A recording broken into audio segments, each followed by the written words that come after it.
Thank you. A lot of it. Let's leave it at that because we are actually strapped for time, but I want us also to really look at the Rift Valley politics, and of course we had the Deputy President now being snubbed by, the Moi family. Just let's hear from Kabarak about this scenario that we're having right now, and the posturing that also is being, proffered from every political divide, especially when it comes to the Rift Valley. What will be your take and the Moi factor in it as well? Okay.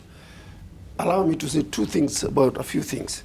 One, the question of pensions in this country, particularly of the public servants, is a very critical thing because we need contributory pension. That's the first thing that needs to be introduced, right? And we can't get away with it. Secondly, the issue that has been raised by Jaco here, that is of police officers. In this country, we have a very big challenge as far as providing quality service to the police officers who provide security service to us. And I say that because currently I chair a committee of Kilimani Police Redevelopment Program. And I'm aware of the challenges the police officers are dealing with. And that is a very big challenge as far as providing quality service to the police officers before they provide us with security.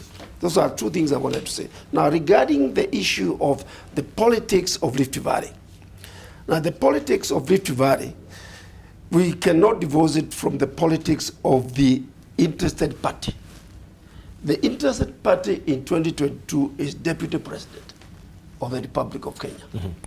And therefore, central to all the discussions that will be held within Rift Valley, and maybe the country generally, the Deputy President is a key factor. And I had said earlier on, changing this constitution is not going to be a walk in the park. You require a general consensus. And I can tell you this, and anybody who wants to listen can listen. If the Deputy President of our republic is opposed to the issue of amendment of the constitution, it will not take place. I don't want to go to elaborate further about that, except to say he has the wherewithal to stop this constitution from being amended. And what will be the wherewithal? Well, look at the people who support him. Countrywide, forget about Rift Valley, countrywide.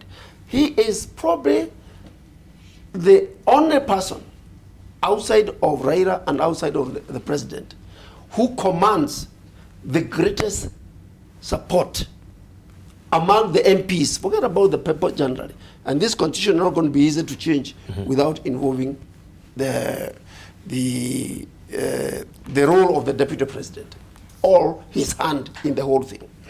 The second thing is that his visit to the former president, whether it was snapped, whether it was arranged, it's a political theater that anyone can be able to see very clearly. That what happened was a snap on him and should not have been necessary for that to happen. All right. Also, maybe if we try and say political theater. Yes, and we know that reports are, yes, there was no any protocol that this was a surprise visit, as some media outlets are actually reporting. Could we also look at and try and flip the coin again? Yes. Could also be this particular visit was meant to, the turnout was meant to be the way it is, so that now we can have a reverse psychology, right, from all Kenyans that yes, he's been snubbed, is a sort of a warrior, our Deputy President, a sympathy, sort of a reaction from Kenyans as well. Could it be another way that yes, this was purely a reverse psychology from the protocol office of the Deputy President to try and create this particular scenario that he is snapped, if there was no protocol that was followed in visiting? I must admit, I have not interrogated anybody. I was out of the country and I came back and I found this thing has happened. I have not spoken to somebody. But leading the issue is that, look at Gideon is an interested party. And who was going to be visited? His father, all right? And he is not interested party in the interest of the Deputy President. That's a fact, okay? So in that context, therefore, whatever happened to arise the situation that we are talking about here, it is very easy that it was stage managed. It was right? stage managed. It was stage managed. And to embarrass the deputy president, all right? But for every crowd, there is a silver lining, in my opinion. All right. And in this particular respect, I think the winner is not that it is the deputy president in this in this context. So it was stage managed. There's a silver lining. Yes. The winner is the deputy president. My question is, was it a reverse psychology was being actually perpetrated here so that he could be the winner? Yeah. Let's hear from Atene Omolo. Debal, you recently confused my names. I've never known you to do that. It's Otiende Amolo. I'm sorry. Otiende. I know Karanja Kabage for many things, as a businessman, recently as a lawyer, but I never knew him to be a chief campaigner for the deputy president. He must have taken this role for 2022 moving forward. Because everything he says is laced in such a way that I'm trying to balance it. Is it based on the law or based on the analysis? But it appears it's purely based on furthering the campaign of the deputy president, which is his democratic right, except that is wrong. First of all, you can't tell us that as long as the deputy president is opposed to any amendment, no amendment will take place. If you live in this country, only 8 years ago, the deputy president said there will never be a new constitution.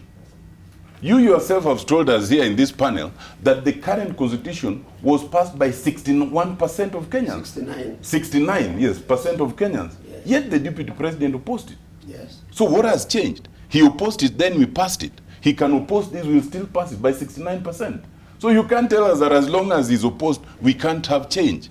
Two is the question of stage managing. For me, the visit by the deputy president invites two things. One is, why would you go to anybody's place without an appointment or invitation, as has been indicated? You don't know.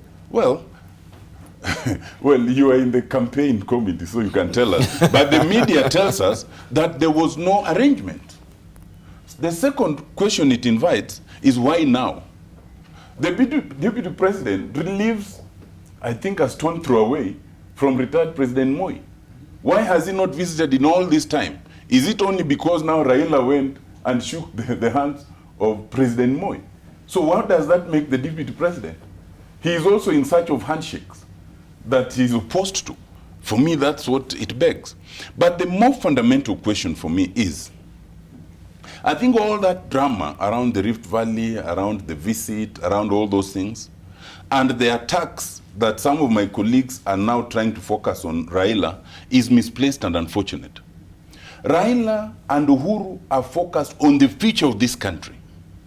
The DP and his supporters are focused on 2022, period. Mm-hmm. And the reason for the flurry of activities is because the structure, the electoral structure, and the entire, machinery of elections favor a situation where you cannot actually properly determine winners and accord them their win. And the deputy president knows that in this last election, as with the previous, that is what happened. But because he's so focused on 2022, he does not want anything changed or touched. Because as long as it's not changed, then he's advantaged in 2022.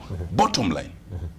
The fear he has, legitimately, is that if we now refocus on this, we will come to a situation that would be so level that manipulation will be difficult. That is the entire issue we are having in the Rift Valley. Thank you. Jacob Medio. I think Otiende has said it all. Although he has also revealed that Karanja is in the campaign committee. Karanja can also tell you on this set that is the farthest person from Kenya's presidency. You know, if you have been a deputy president for the second term, we should be crediting you with some work, not just bad things. I am on the side of Kenya that don't think Kenya cannot accept a Ruto presidency. And it's good to say it, especially when we have the forum. You know why? The only things I know about him are negative. The only things. And they are negative to Kenyans. School land, I don't know, forest land, all those things. Those are not the leaders we need. The leaders we need is at least to try and get somebody who is a bit scraped. We know everybody here is now the powerful ones, generally thieves. But at least there's one who is a lesser. Number two, there are issues in the Rift Valley, and Karanja Kabage knows. He knows the issues, and they are very tribal. And the fact that no leader is talking about them does not send them away. That we must deal with this issue. I would be so shocked that William just woke up and went to Nyai. Remember the last time, our last show, the senator for Kericho said Cheriot. Yes. They had been trying to get to Nyai for 4 years. So I know that somebody is misadvising him that just greeting Moi makes you the Rift Valley king. I know that the Mzee himself invited Raila. But this guy is so eager to meet Mzee instead of letting him retire, thinking he can get some political fruit. I don't think they will be forthcoming. This country, what we must do in going to the next campaigns, we must change everything. And as said before, IBC must go. We must change the executive structure, and we must devolve elections. Thank you. Once you do that, you will have good leaders. Thank you. Yeah. Wamatangi, Yes. your final comment. Dibal, yes. I think on this debate, one, let me say my thinking, and these are my views. They are not the views of the Deputy President or neither a retired Moi, President Moi.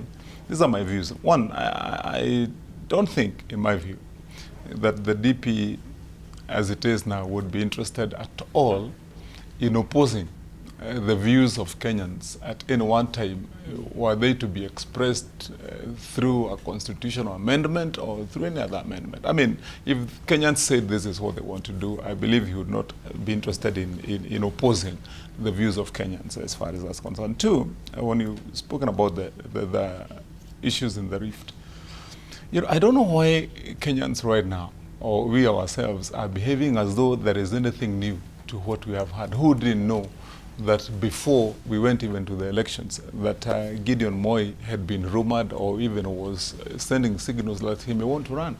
Who didn't know that the Deputy President, after serving the 2 terms, as he has done faithfully, would express his interest, come that time and also contest? Those are not new issues. Now, the thing here is, one would be asking himself this question, Devan. The issues we are hearing around now or seeing, are those the issues that the winner or the contest of 2022, for that matter, will be determined on? I hardly think so.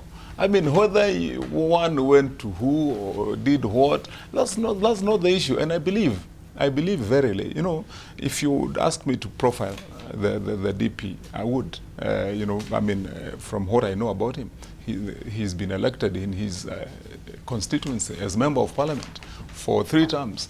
He's won and become the Deputy President for 2 terms. He was, at that time, almost a co-principal in ODM when they ran in 2007, 2008 with Raila Odinga. I mean, he's had a political profile. Thank you. So if you ask, is he somebody who has got the capacity to win the election of a president? The answer is yes. Thank you. And so, you know, I hardly think, you know, my mind tells me this, that the contest of 2022 is going to be won on very different parameters. It is on delivery of services, it's on fulfillment of promises, it's on track record. Thank you. That's how it's going to be determined. Thank you. And I believe that's where anybody's mind should be, should they want to win. And right. I believe that's why his mind is. I've got a minute to go.